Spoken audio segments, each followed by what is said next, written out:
Cross does as she does best. Dances through players. That is a positive touch from Michelle Heyman. Has Simpson to her right. Thinks about the shot. Thinks about it again. Up and up to Heyman. It's the goal the Matildas deserve. It's fabulous football. What would you do if you took your daughter to a game and suddenly there was two taller, faster, stronger guys pretending that they were women? I wouldn't let a player take her off. Well, welcome to you wherever you're listening from. This is Filtered, episode 13. My name is Phil Dye, and today we'll be looking at a pretty sticky issue. This is an issue really that parents with daughters will confront, sports coaches, teachers, and anyone who's interested in sport and fair play. In the 2024 Olympics, boxer Imane Khalif won the women's 66-kilogram boxing gold medal. Now, most viewers, me included, thought there was something unusual about Miss Khalif, something not quite right. Now, most listeners will know what followed. The Milksop Olympics Committee danced around the topic of transgender and intersex athletes in the name of inclusion and diversity. It turned out that Imane Khalif was actually a man. Now, while probably born intersex, which is a chromosomal abnormality in about 1 in 5,000 births, 1 in 5,000 babies, gamete testing after the Games revealed he was most certainly male. He wasn't transgender, but he and his team were, well, sort of purposely ignorant about his biological sex. Now, this has opened a can of worms in women's and girls' sport around Australia. And you might be thinking, well, why here? You know, we're small fry. Well, because leading sports associations in Australia remain either blissfully ignorant of the science or so besotted with identity inclusion politics that they can't hear the roar of disapproval from parents, women, girls, and coaches. And sports fans everywhere. Now, you may have a daughter playing sport and think that this won't affect you. I can assure you, if your daughter continues playing, sometime, somewhere, she will confront this. You will confront this. I decided to get to the bottom of this mucky issue by speaking to someone who should know. Nerissa Scott is the spokeswoman for Save Women's Sport Australasia, covers New Zealand as well, an organisation aiming to save women's sport from the inclusion delusion. Welcome, Nerissa. Hi, Phil. How are you? Pretty well, thank you. Can you tell us what Save Women's Sport Australia is all about? Yeah, absolutely. So Save Women's Sport Australasia, we're a founding member of the International Consortium on Female Sport, which is an international coalition of women's organisations, athletes and supporters of women in sport who assert that male athletes should not compete in female sports. We understand that everyone has the right to play sport, but no one has the right to play in any category they choose. So sport is meaningless without fair competition, which is fairly obvious, and that's why we have separate categories for disabled people, for children, for men and for women. So why is your organisation even necessary in the first place?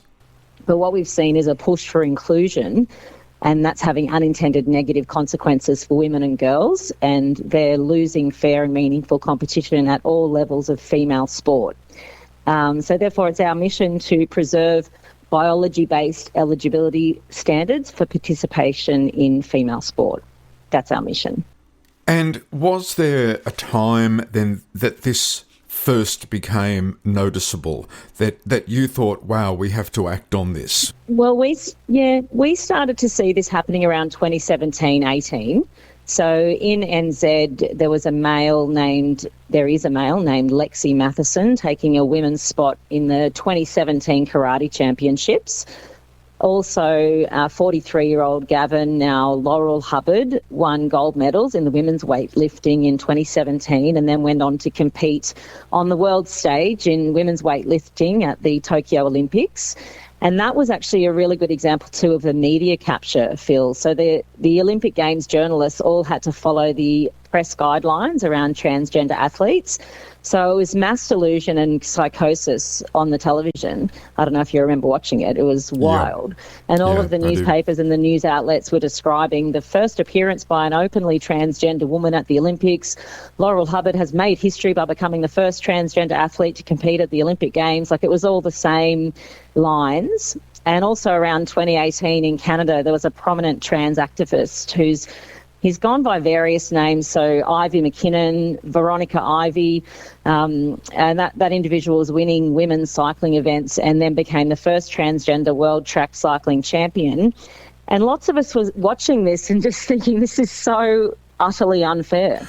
Well, I think most Australians were watching the boxing back at the Paris Olympics and found that that was incredibly unfair. Well, that was 2024, right? Yes, it was, just last year. I think a lot of Australians watching didn't actually realise that this boxer was a biological male. Now, one of the big discussion points is about intersex athletes. What's Save Women's Sports got to say about that? Yeah, well, obviously this is part of the issue as well, but it's separate to the issue of transgender, because intersex or DSD, so differences of sexual development, that's not an identity. So you can't, you're just born that way. You can't identify as someone with a DSD. It's a really a rare condition, affects only 1 in 5,000 babies, so it's a really small number.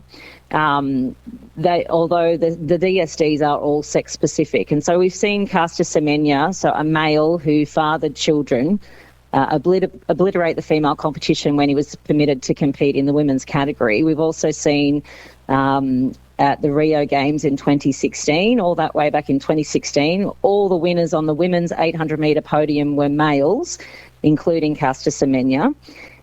Aside from it being completely unfair with the fact that there's testosterone, World Athletics introduced new eligibility rules in 2019.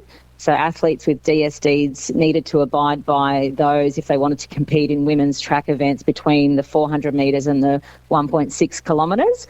And then in March this year, after what we saw in Paris with Iman Khalif and co., we saw the head of World Athletics announce the introduction of cheek swabs and dry blood spot tests for female athletes in order to maintain the integrity of competition.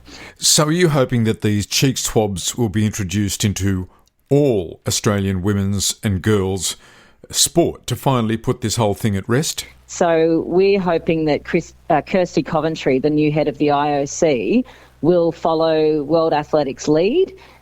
She has expressed a desire to protect the female category because there is the androgen insensitivity test that you can have. So it's a one-off cheek swab test initially, and then if there's any further investigation required, if there's a presence of a DSD, then they can do further investigation to ensure fairness. Now, just going back, looking at that test, this is a test that determines how much testosterone an individual generates within their body, because testosterone will increase speed and strength.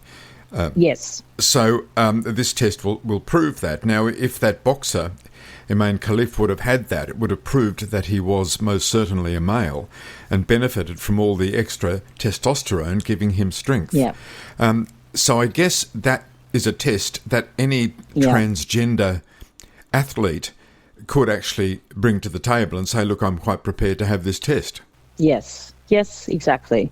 What is stopping every sport in Australia, from the AFL down to netball, administering these simple DNA tests to begin with, not an androgen test, but a simple DNA test? What's stopping them doing that?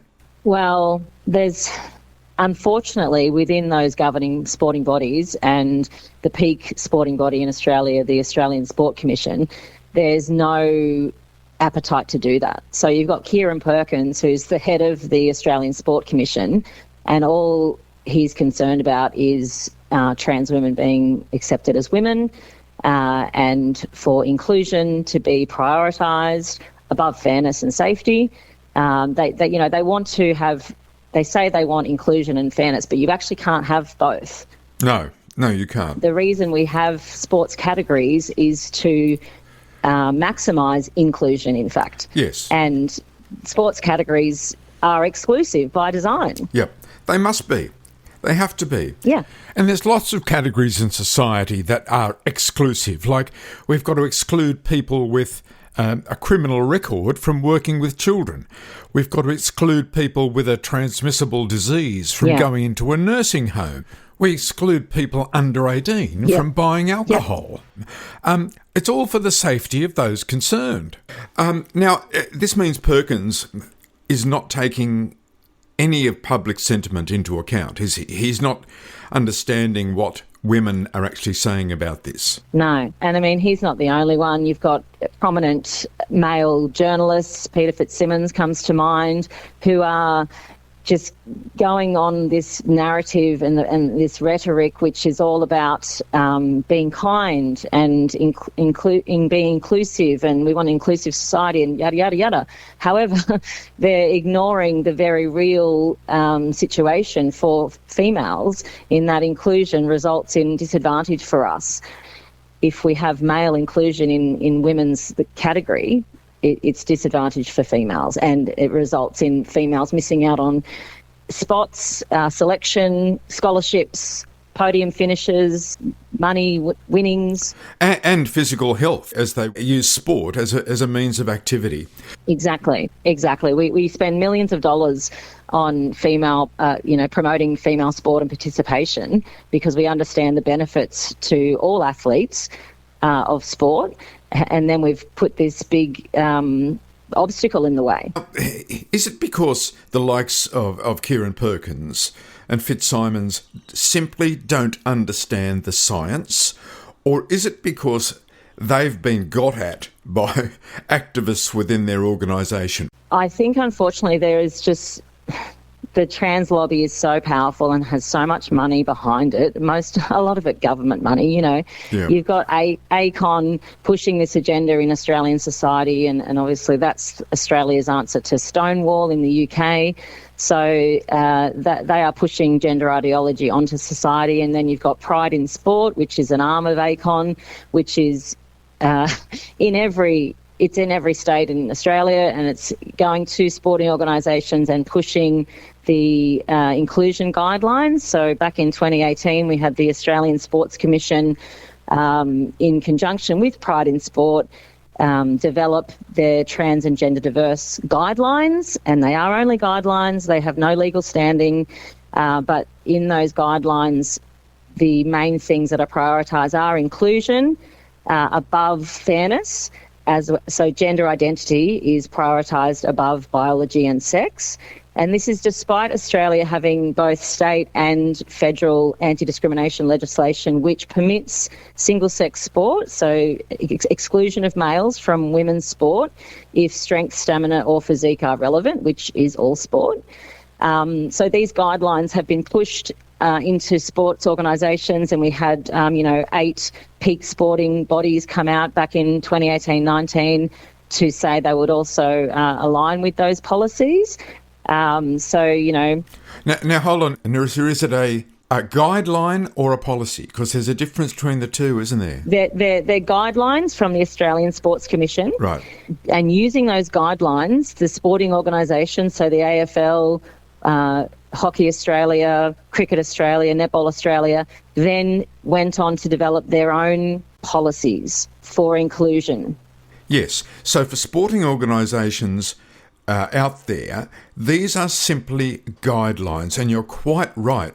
ACON has been instrumental in placing people into the right organisations in order to push the boundary. And of course, we've got the ABC, who is really an arm of ACON due to their membership of the Diversity in Employment branch of ACON. People aren't getting a clear view of this. Yeah. Now, Nerissa, what's the Australian government position on this? Well, as I mentioned, the Australian Sports Commission, which is part of the Australian government, they introduced the inclusion guidelines in 2018. That body, the Australian Sports Commission, is overseen by the Federal Sport Minister, Annika Wells. So we can only assume that that's the government position, that they want to prioritise gender identity above sex and prioritise inclusion above fairness. Yes, Nerissa, it's pretty clear that the Australian Labor government are prioritising inclusion over safety and fairness. I interviewed Alison Byrnes, who's a representative for the Labor Party. This is what she had to say. Hello, Alison. Hello. What is a woman? What do you mean? In what sense?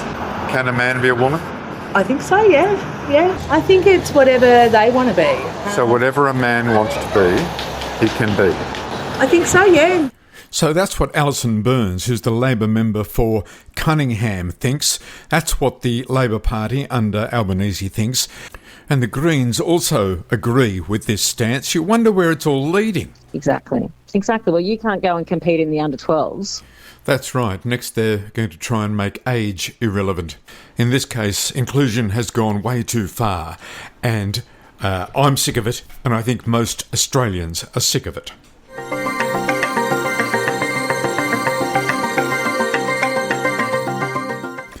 Now, I wanted to talk a little bit about girls' sport, particularly the under-16s, under-17s girls' sport. And girls' sport has taken a massive flourish over the last maybe 10 years due to moments like this. Every single player inside the Nigeria penalty area and not it in. Alana Kennedy.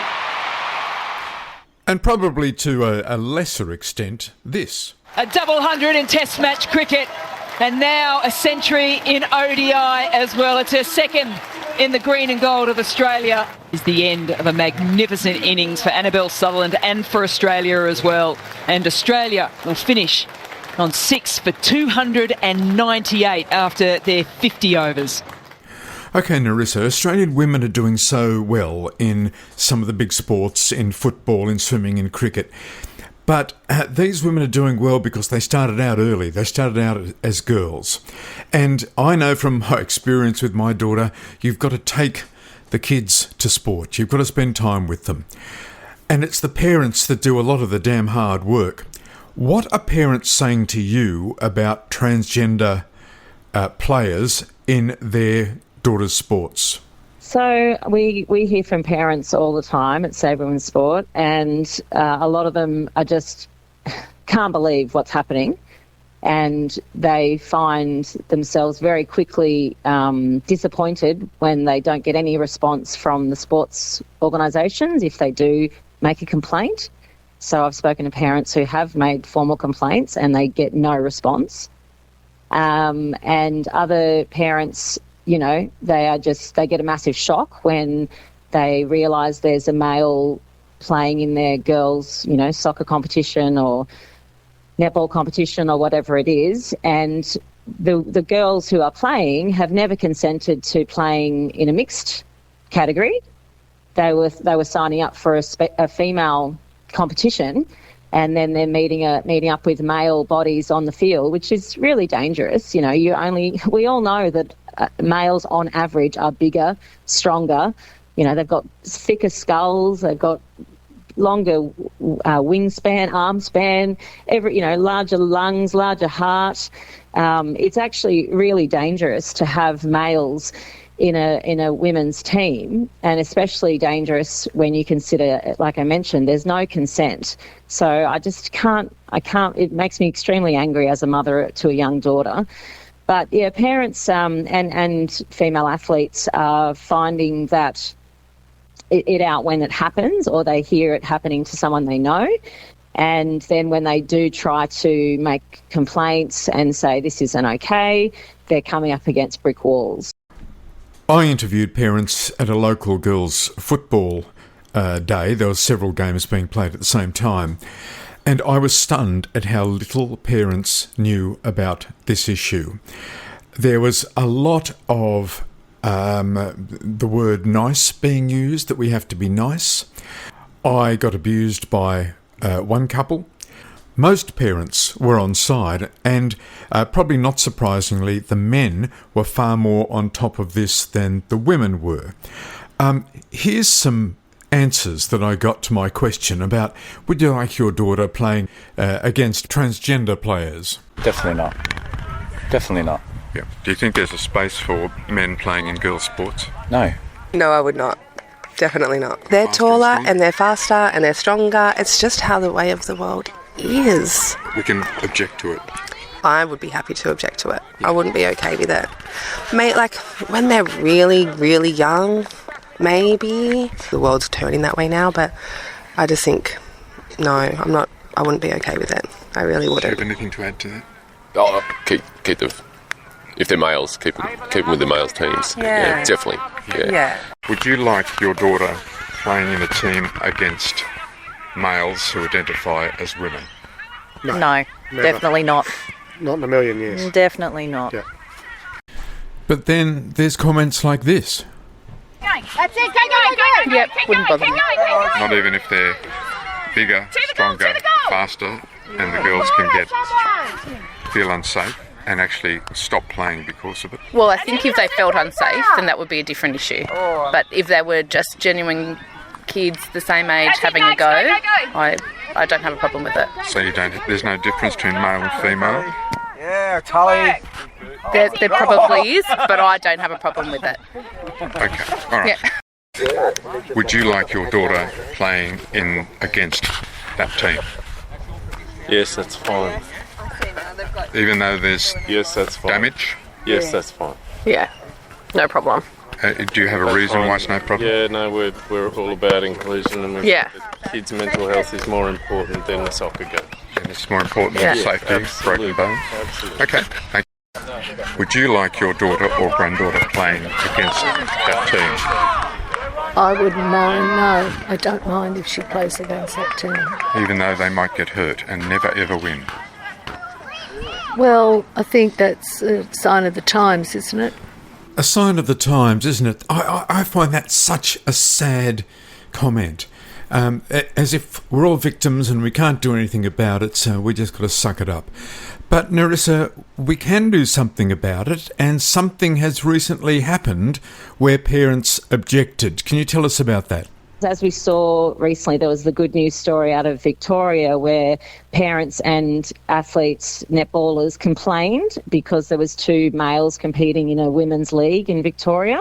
And Netball Victoria did an internal review and investigation, and despite Netball Victoria having these inclusion policies which allow males to identify into the women's category, Netball Victoria still, thankfully, made the right decision based on strength, stamina and physique as per the state legislation, and they banned those 2 males from playing for the rest of the season. So common sense prevailed and also the legislation held.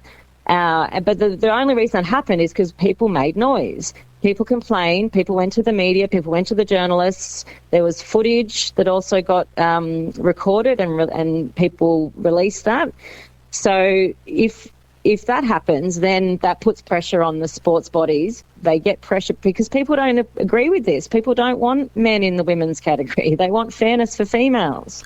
They do. And of course, if the ABC would have covered that, if they would have shown that poor girl knocked over on the netball court, most Australians would be more informed on the issue, but they're simply not. Well, exactly. And as you know, Phil, the ABC has signed up to the ACON's Australian Workplace Employment Index. So they get gold stars and special accolades when they report favourably around this issue. Yes, indeed. And in the next episode, episode 14, we'll be looking at that, how media bias has completely influenced public opinion on this. And the ABC, with some brand new research, has been found to be complicit in trying to sway public opinion. ABC news journalists and perhaps even the ABC board.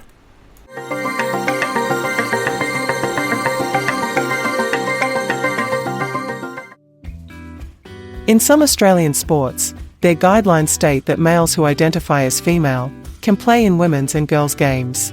However, they are just guidelines. To protect the safety of women and girls, many sports are now banning transgender players. This is not unlawful. Some sports, though, like football, AFL and cricket, put inclusion ahead of safety. Even inclusion has its limits, and single-sex sport exists for two very good reasons: safety and fairness. The Declaration of Biological Truth Australia supports having a separate division for transgender players. However, the main divisions, including community, must remain single-sex. Help the cause by signing the declaration today. It's free, fast, and you can sign privately so your name isn't public. Just search for Declaration of Biological Truth Australia. Thanks for listening. Simpson has Carpenter in front. A really intelligent ball inside to find Carpenter, and an even better finish. And it is from none other than Michelle Heyman. Would you like your daughter playing against a team of transgender men? It does take away from it being a girls' sport, definitely, but is that the way society's heading? Where we have to accept it? We don't have to accept it. That's right, yeah. We don't have to accept anything. Yeah. Well, technically then it's a mixed sport in my opinion, so no, I wouldn't like it. And I'm talking with Nerissa Scott. Nerissa is the spokesperson for Save Women's Sports Australia. Nerissa, who are the worst offenders in Australia for putting this idea of being nice and inclusion ahead of women and girls' safety and sports fairness? In Australia, we've seen lots of the sporting bodies, like I mentioned, align with the Australian Sports Commission guidelines. So the AFL, cricket, hockey, basketball, netball, football have been some of the worst offenders. But then in the ones that have seen the light, so to speak, we've had leadership internationally from organisations such as World Rugby, World Athletics, World Triathlon, World Netball. They are really leading the way in protecting the female category. However, this hasn't always translated to the Australian context, and it doesn't always cover all of the different levels of sport. Now, this is an interesting point. The levels between elite sports and community sports. Elite sports are protected, aren't they? Trans individuals can't go into elite sport, but they can in community sports. So it's, the under 17-year-old girls who suddenly finds a male player in the opposition. What do you think of that? Well, it makes no sense to me, though, Phil, and I'm sure you agree. If elite female athletes deserve fair and safe competition, amateur athletes do as well. More so, I would argue more so. Yeah, more so, yeah, correct. So sport is meaningless without a level playing field. And we said before, males are on average stronger, bigger than females. And if girls are forced to compete against males at a community sport level, that will result in females feeling discouraged, defeated, and ultimately they'll be excluding from their sport. So elite athletes don't just magically appear. They develop from community and amateur sports to become champions and to become elite sports people. If we take away the community element, because there's males going in there and making it unfair and unsafe for girls, then we deprive girls and women from achieving their full sporting potential. And also the elite athlete has the benefit of television coverage. So when that woman gets knocked over in an elite category by a trans player, the world can see it. And the audience says, oh, this is no good, this is terrible. But of course, they don't see it in the community category. So they think it doesn't exist. Yeah, that's right. That's a good point. It's really wrong. I went to, my group, I belong to the Declaration of Biological Truth, went to the Australian women's cricket game against England at North Sydney Oval, giving out brochures about this and saying that the elite level was protected and we had to protect the girls at community level. And not all the time, but half of the time we were abused. People simply didn't understand what was going on because they don't see it at elite level, so they think it doesn't exist. Yeah, they think you're just being a bigot, hateful, and I think also there's a misconception around what a transgender person is. That people don't understand that it's just an umbrella term that can mean really anything you like, and any man can simply say one day when he wakes up, I'm a woman today, and have all the advantage of male puberty and testosterone, and even if he does decide to use estrogen, hormone suppressant does not mitigate male advantage when it comes to sport. So there goes that man and decides to play a women's sport competition. The whole mantra, trans women are women, has been so powerful to totally brainwash a generation. Yes, indeed, a generation that's been brainwashed into not accepting reality. Yes. Now, what could a parent or a coach do if they turn up at the soccer game, watching their 14-year-old girl, 15-year-old girl playing soccer, and they see that there is a male in the opposition team? What could a coach or parent do? Yeah, so I've got a 4-year-old daughter, so I'm not personally facing this yet, but I know lots of parents are already going through this with their kids. So you've got boys identifying into the girls' soccer competition or cross-country racing. We know it's not fair. And I would say to those parents, you need to find your voice and you need to be brave, because if we all stay silent, this continues. And I'm not saying we should be targeting or singling out individuals, because it's not their fault. It's the environment and the climate and the current trends have enabled this to happen, allowed this to happen, but we need to find a way to voice our opposition. So I would suggest grouping together with other concerned parents or coaches. You could refuse to field a side if there's a male in a women's competition, which we've seen happening in Australia. So hold on, so the parent sees it, they talk to the coach, and then the coach says to the girls, I'm sorry girls, we are going to be walking off and not playing today. That's one option. That's one option. Absolutely, that's one option. And I would be very happy to see the coaches support the girls, which we are seeing more and more of. But that wasn't always the case. And I know that there's been other instances where the girls speak to their coach and they're told to shut up, sit down, don't say anything, don't talk about it. I know Deborah Lovely Ackerson, who is involved with us here at Save Women's Sports, she was one of the female weightlifters who had to compete against Gavin or Laurel Hubbard in weightlifting in the championships, and she didn't think it was fair, but she was told by her coaches to be quiet, and they were instructed not to speak to the media. Oh yes, parents, mums and dads, you've got to be brave. You've got to stand up for your daughters and go to the media. Go to the media if you are upset about it. They've got to be brave, yeah. Speak up, make a stand. It might be a sacrifice initially, but I think it's a short-term pain, long-term gain sort of thing. Girls and women in Australia do have a right to fair sport competition against other females, and we have to just stand up and defend that right. You could also speak to a journalist, and again, I understand the reasons why people don't want to do that, but that's what we really need to see happening more and more. We can't have, just the anonymous feedback. We need actual people standing up and saying enough is enough. And we need men too, don't we? Men to stand up for their partners and daughters. 100%. Men, dads, mums. So if you're listening and your daughter or friends are involved in this, it's not just the women's job to speak up. It is the man's job to speak up as well, and because it's your daughter, Dad, that's being faced with this stuff. 100%.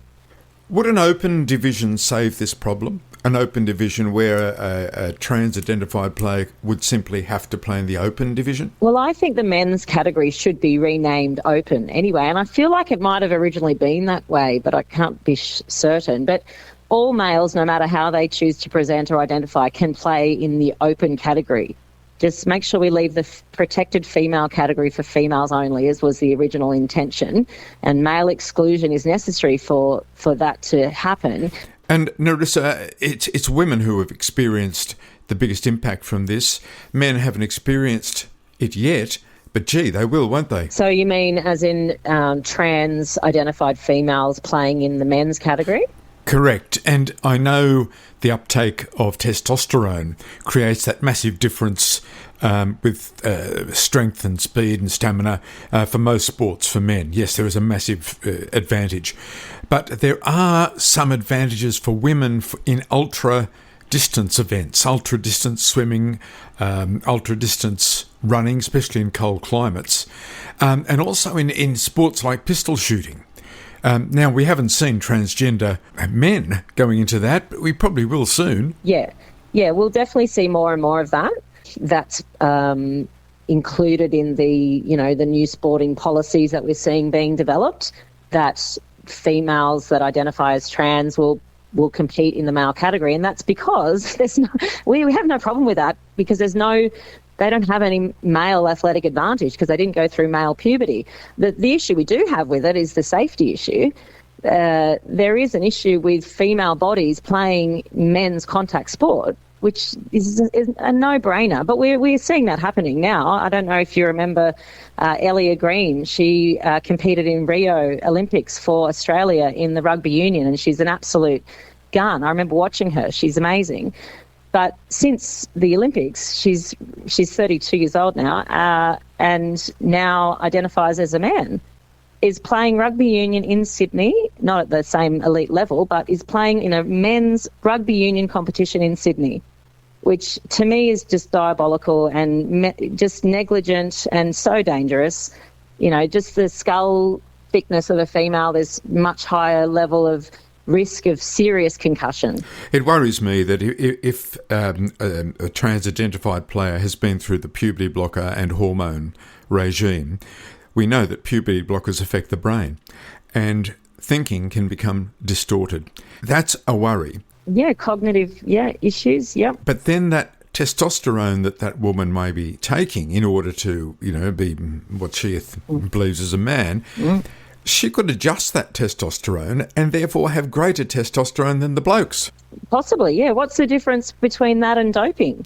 That's right. There is no difference. We have doping, doping regulations, but how is a female taking testosterone any different to doping? That's right. Now, Nerissa, where can parents and coaches contact you in order to get more information and some guidance? Yeah, sure. So you can go to our website, so savewomensport.com. You can also follow us on Facebook or on X, and you can send us a DM. We're very responsive, and we love to hear from people and help out in any way we can.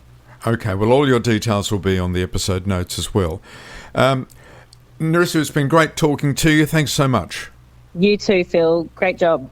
Nerissa Scott from Save Women's Sports Australia. All her contact details, as I said, will be on the episode notes. Yeah, I agree. I think, the biological makeup is different. So it does, they're obviously a lot stronger. So I feel like that it's not fair. So I probably would be against it. Yeah. Guess I probably wouldn't like it. I wouldn't be happy with them playing against my daughter. Now, just a bit of a heads up for parents or coaches who are going to be talking about this, discussing it, and maybe making decisions about it. Always make sure that your discussions revolve around the safety and the fairness issue, not on the identity of the person involved. You're not discriminating against that person because of their belief or who they believe they are or about how they look. It's on safety issues, because it's not against the law to discriminate on issues of safety when strength, stamina and speed come into the equation.